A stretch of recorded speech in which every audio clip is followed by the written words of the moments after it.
Coucou mes petits malins et bienvenue sur Passion Chocolatée. Donc nous sommes à l'épisode 17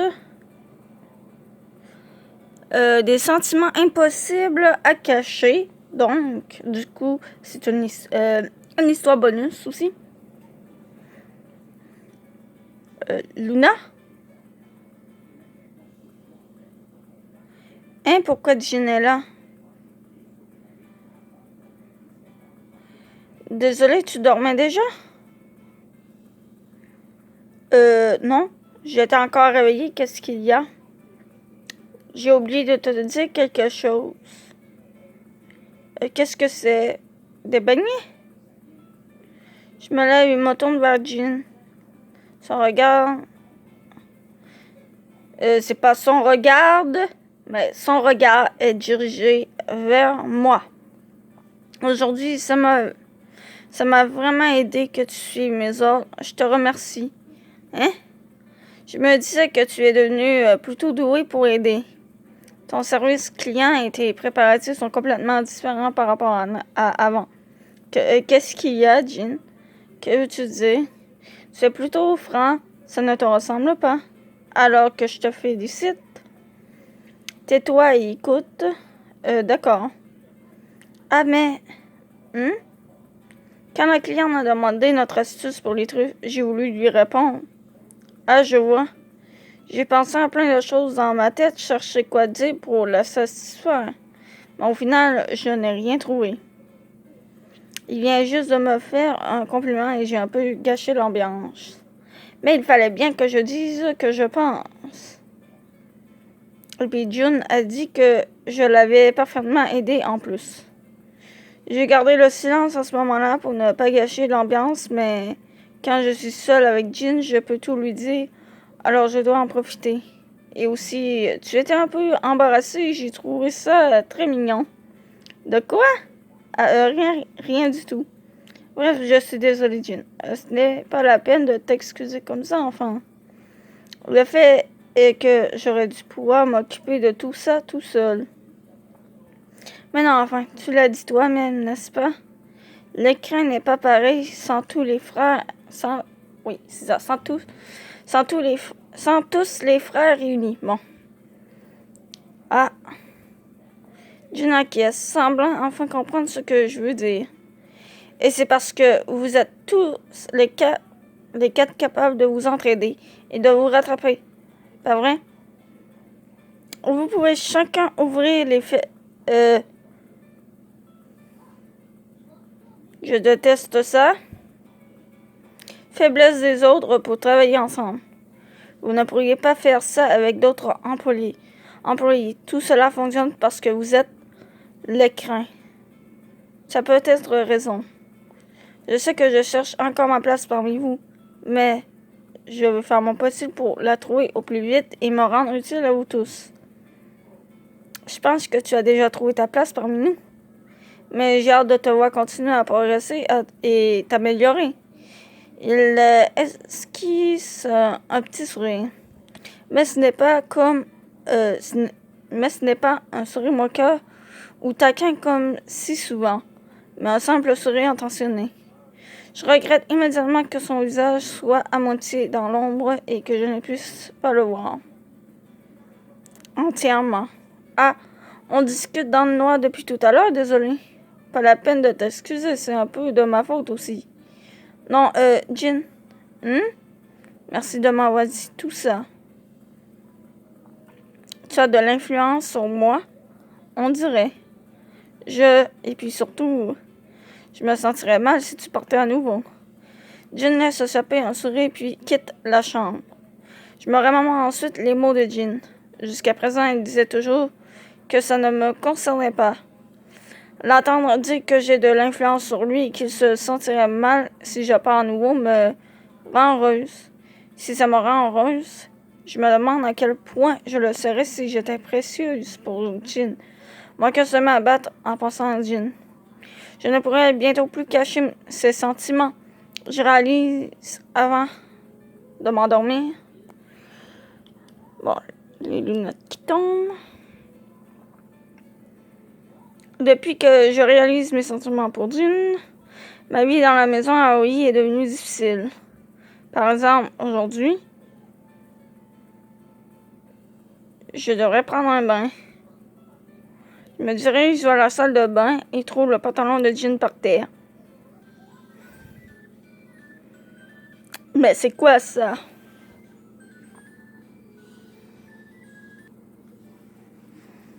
Oh, Jean?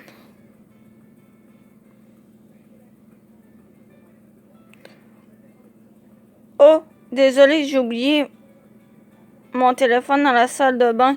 Je suis allée le récupérer. Habille-toi, je pensais t'avoir dit qu'il faisait trop chaud pour s'habiller après un bain. Oui, mais c'est mauvais pour mon cœur. Bien sûr, Jean ne connaît pas mes sentiments. Mes yeux cherchent un endroit sauf à regarder. Ça te gêne tant que ça? Bien sûr, te voir comme ça. Je réponds aussitôt, puis je réalise. Ah, ce n'est pas normal d'être gêné. Je réalise mes mots, puis modifie légèrement ma phrase. Mais c'est peut-être également à cause de ce que je ressens pour Jean. Je vois, si ça te gêne tant que ça, je vais faire quelque chose. Oui? Je ne m'attendais pas à cette réponse, je reste figé. Sans en dire plus, Jean saisit son téléphone puis quitte la pièce. J'ai mal entendu? Depuis cet incident, Jean s'habille correctement, vêtu d'un short et d'un t-shirt. Quelques jours plus tard, après la fermeture de la boutique, alors que je goûte des chocolats pour la compétition et donne mes impressions à Jean, au milieu de notre dialogue, je réalise que Jean et moi sommes seuls dans le salon. Oh, ce n'est pas bon. Je suis déjà incapable de parler normalement. Et alors que je réalise que nous sommes seuls, aucun mot n'arrive à sortir correctement de ma bouche. La truffe mocha était très bonne. J'ai confiance en cette truffe. Oui, le goût amer de la liqueur de café est très équilibré avec la douceur de sa... Ça, tu parles du sirop? Oui, le sirop. Qu'est-ce qu'il y a? Hein? Non, rien. Je ne suis pas convaincue. Ton visage est rouge, tu as de la fièvre. La main de Jean s'approche de mon front. Bon, en fait, on a vu... on voit des flash... pas des flashbacks, mais elle se remémore des moments.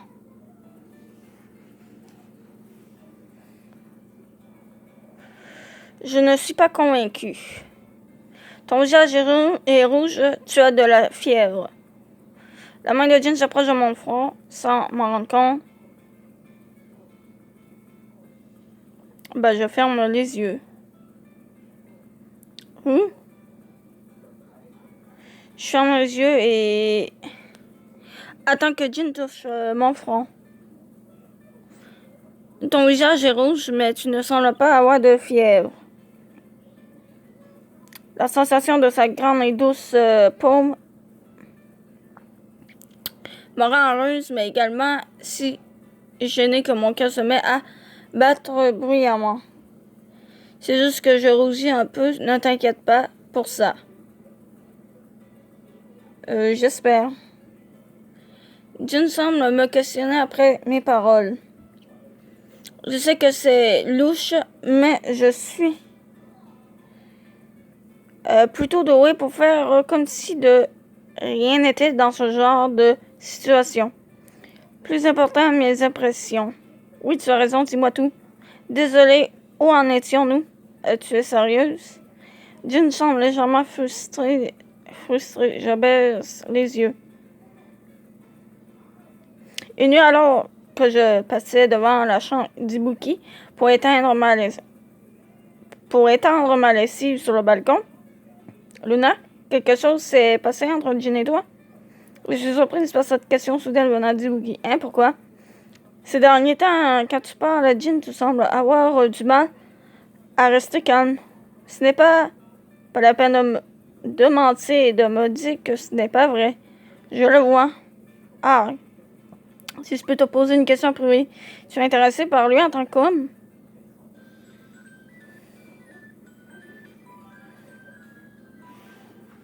Bon.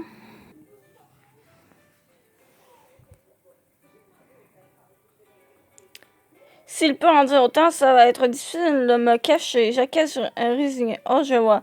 Oui, désolé, tu peux garder le secret face aux autres. Haha, bien sûr, je ne dirai rien. Merci beaucoup, je m'en doutais. Donc, en ce moment, tu penses trop à Jin et tu ne parviens pas à garder ton calme, c'est ça? Exactement, c'est mignon. Vraiment? Et donc, tu es un peu soulagé qu'au moins une personne soit au courant. Ah, oui, il ne faut pas te contenir autant tout seul. Demande-moi si tu veux savoir quoi que ce soit sur Jin. Cela ne me dérange pas. Vraiment? Oui, même des choses triviales. M'occuper du mental de mes employés fait partie de mon travail en tant que gérant. Hé hé, merci.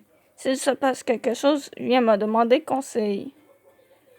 Puis Wookie laisse entrevoir un doux sourire. Là, c'était pas Luna, mais je pense que c'était toujours Ibuki qui parlait. Depuis ce jour, je parle fréquemment avec Ibuki. Toujours à propos de Jin et sur des conseils sentimentaux, bien sûr. Il me raconte les événements passés sur Jin et je l'écoute avec plaisir. Oh Luna, tu viens dans ma chambre aujourd'hui? Je suis pas sûre que passer dans sa chambre, ça va plaire à Jin, quoi.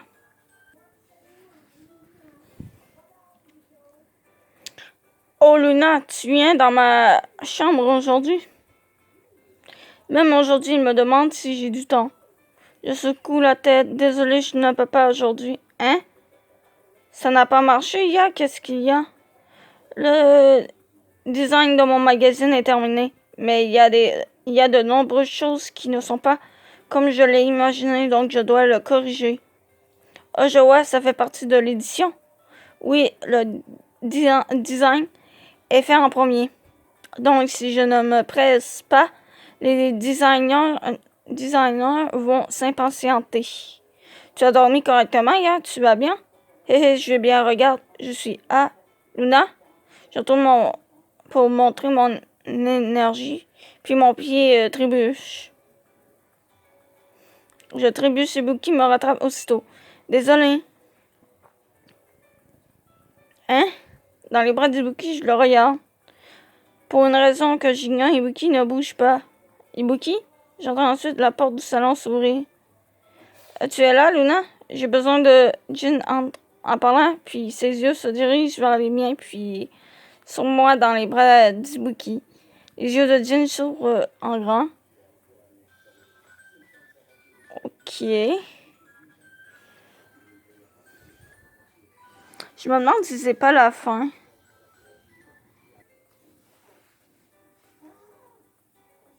Épisode 18, Jalousie. Tu es là, Luna? J'ai besoin de Jin entre en parlant, puis ses yeux se dirigent vers les miens, puis sur moi dans les bras d'Ibuki.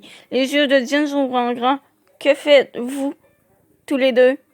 Oh, ne te méprends pas. Ibuki me relève, puis me tourne vers Jin avec un sourire. J'ai attrapé Luna, qui avait trébuché. Hein, Luna? Oui. Jin nous regarde, puis se retourne sans un mot. Attends, tu ne voulais pas dire quelque chose? Une autre fois. Sous ces quelques mots, Jin sort rapidement de la pièce. Il a l'air d'être de mauvaise humeur, on dirait. Ibuki sourit semblant, légèrement troublé. Jin est encore un enfant. En voir cette attitude. Oui. Enfin, j'en ai peut-être fait un peu trop, désolé, Luna. Hein? Je pense la tête sans savoir pourquoi il s'excuse. Ibuki affiche un sourire troublé. Le jour suivant, après la fermeture, Jin m'arrête et me dit de l'aider avec les préparatifs. Oh, on a un manque de pâte pour les tartes au chocolat. Si on ne fait pas ça ce soir, on ne sera pas prêt pour demain. Entendu.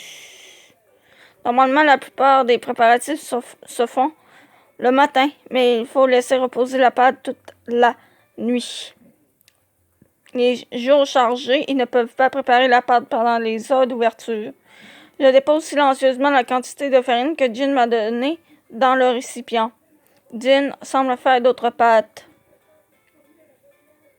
Oui? Petit Jin.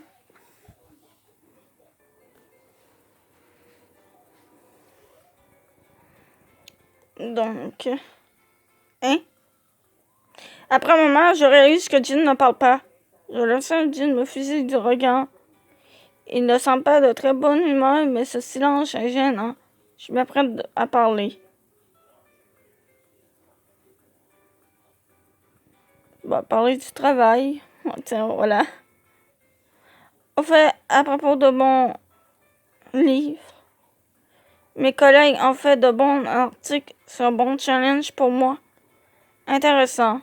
Je ferai en sorte que l'article sur l'écran soit suffisamment bon pour rivaliser avec eux. Sois-en sûr. Bien sûr. Au moins, il me répond, mais sa réaction n'est pas très bonne. Un autre sujet. Je réfléchis puis lance une autre conversation. Au fait, Jin, j'ai entendu dire que quand tu étais en primaire, tu t'étais battu avec un collégien et avait gagné, c'est vrai? Je dis cela, Jin lève la tête surpris. Oh! Où as-tu entendu ça? Par Ibuki. Tu t'es battu pour défendre Mitsuki? Mitsuki, c'est ça? Ibuki était fier de ta conduite tel un homme. Hé hé, j'aurais aimé voir ça. Ne lui parle pas trop. Quoi? Je te dis de ne pas trop parler avec Ibuki. Pourquoi? Mais pourquoi qu'il veut? Mais il est vraiment jaloux.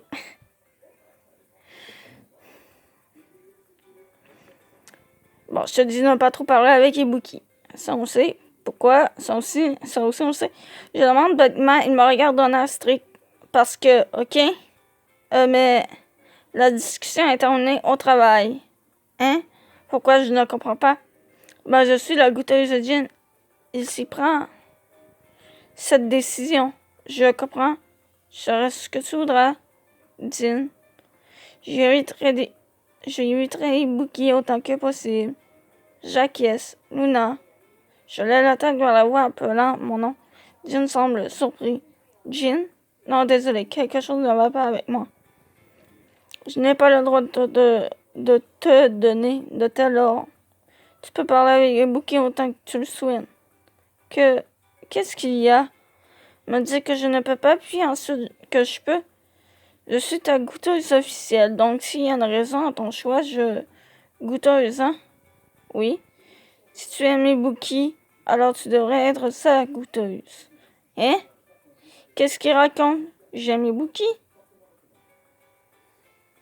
Jin se retourne alors que je le regarde. Fin de la conversation. Mais je suis ta... Tu n'as plus besoin de goûter. Non, mais pourquoi tout d'un coup? Être avec toi me met dans tous mes états. Je ne veux pas que mes émotions me dérangent dans des moments importants. Tu penses vraiment ça? Ouais. Je dérange tes émotions. J'ai fait quelque chose pour te mettre en colère. Faire un rapport ailleurs sans m'en parler. Enlacer mon frère, tu penses que ça me plaît? Tu es dans mon chemin. Si tu comprends, laisse-moi tranquille. D'accord, si tu insistes, je vais puis quitte l'atelier. Et la maison, ah oui. Si je gêne, je ne peux pas rester ce jeu. Cette nuit, je ne retourne pas à la maison, ah oui. Je pense que ça, c'est la fin, mais ça, c'est la fin, je pense, malheureuse. Bon, c'est ce qu'on verra prochainement. Parce que, puisqu'on a terminé ce soir, donc je vous dis à plus. Et on se retrouvera dans d'autres vidéos. Et je vous laisse mes réseaux et mon email dans la description de la vidéo.